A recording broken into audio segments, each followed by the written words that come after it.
કેમ છો મિત્રો? જય દ્વારકાધીશ। આજે આપણે પૂછીએ જામનગરની પબ્લિક ને કે જામનગરમાં ફરવા લાયક કેટલા સ્થળ છે ને કયા કયા સ્થળ છે એનું નામ જાણી। ચાલો તો આપણે એક ભાઈ આવે છે સામેથી, તો એમને પૂછીએ અને આપણે કહીએ શું છે।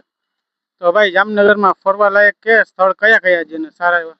તળાવની પાર્ક છે, પછી આ બેડીપોટ છે, પછી રાંધી સાગર, પછી આ એમ્યુઝર પાર્ક છે।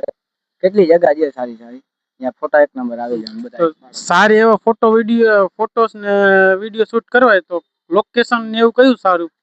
લોકેશન તો એક વધારે બેડીપોટ સારું છે અને રાંધી સાગર, કેમ કે ત્યાં દરિયાનો બેડીપોટ છે ને, દરિયાનો આમ સીન એક નંબર લાગે આમ બધું આમ। થેન્ક યુ, જય દ્વારકાધીશ ભાઈ। હાલો આપણે ઓલા બે ભાઈ ઉભા છે તો એમને આપણે ઉખાણો પૂછીએ, શું એમને ખ્યાલ છે કોઈ જવાબનો? જય દ્વારકાધીશ ભાઈ। તો હું તમને એક ઉખાણો પૂછ્યું, એમનો જવાબ આપજો ને। એવી કઈ વસ્તુ છે કે જે માણસ કાપ્યા પછી એના ઉપર ગીત ગાવા લાગે છે? ગાડી। ગાડીને શું તમે કાપો છો પછી ગીત ગાવ?